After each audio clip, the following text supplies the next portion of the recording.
वितरण को लेके एक आंदोलन था, राजनीतिक आंदोलन भी था, सामाजिक आंदोलन भी था और आर्थिक आंदोलन भी था। उसके साथ साथ मार्क्सवादी विचारधारा, समाज के अंदर और भी इस टाइप के जो समविचारी संगठन थे, तो ये जब सारे लोग एक ताकत के रूप में जब सामने आए, तो उस समय जब संविधान बना या बाद में कालांतर में इसमें जब जब भी संशोधन हुए, तो इस व्यवस्था को बनाए रखने के लिए जो संवैधानिक उपबंध किए गए हैं संविधान के अंदर, कानून के अंदर, तो ये एक दिन का काम नहीं, ये लगातार क्रमशः विकसित हुआ है देश के अंदर।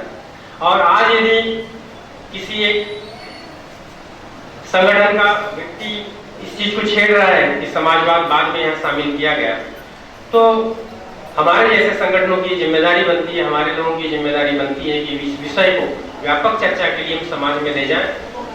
सबसे पहली बात तो है कि हम उस विषय में खुद अपनी समझ बढ़ाएं, और दूसरा हमारे जो साथीगण हैं जो किसी कारण से ऐसे मंची कार्यक्रमों में नहीं आ पाते हैं परंतु समाज के अंदर है,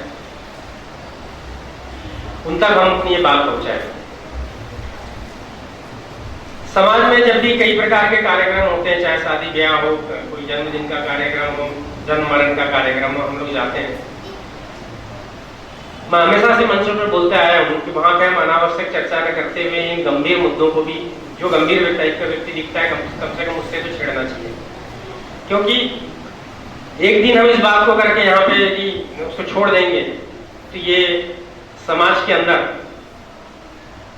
स्थायी चर्चा का विषय नहीं बनेगा। और जैसे कि मानव मन है, मानव मस्तिष्क है, जिस मुद्दे को बार बार यदि ये हेमरिंग नहीं होगी तो हमारे जो क्या मनोपटल के उसका स्थायी अंकन नहीं होता है।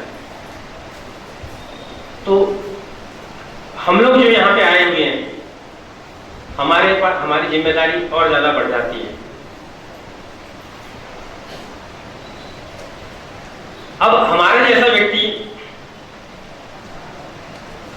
जो आज सरकारी नियोजन में है, सरकार के स्वामित्व वाली जो संगठनों में काम कर रहा है, यदि वो निजी क्षेत्र में चले जाएगा तो क्या होगा, ये भी इस पर्चे में लिखा हुआ है।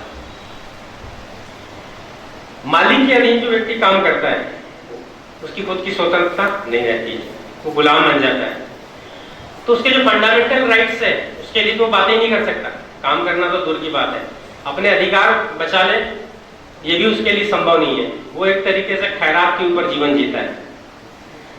तो संविधान के अंदर का जो भी उपबंध है जो हमको मिले हुए है फंडामेंटल राइट्स के रूप में या फिर नीति निर्देशक तत्व के रूप में, उन सब के ऊपर हमको अपनी समझ बढ़ाते हुए समाज के अंदर काम करना है, ऐसा मैं आप सबसे आग्रह करता हूं।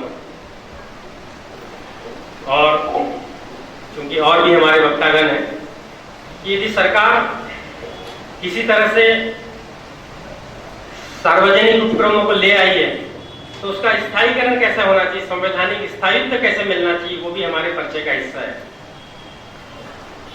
और हमारे जो बामसेफ का जो शीर्ष नेतृत्व जब इन मुद्दों को तय करता है, इन विषयों को लेकर समाज के अंदर जाता है, तो बड़ी बारीकी के साथ, बड़ी बारीकी के साथ, जिसको यदि इलेबोरेट करना चाहे तो बहुत मतलब बड़े स्तर पे हम उस पर चर्चा कर सकते हैं।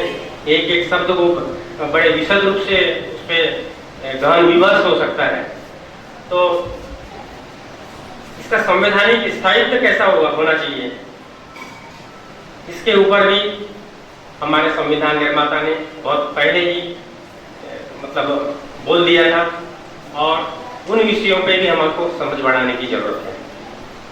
इतना ही कहकर मैं अपना स्थान ग्रहण करता हूँ। धन्यवाद।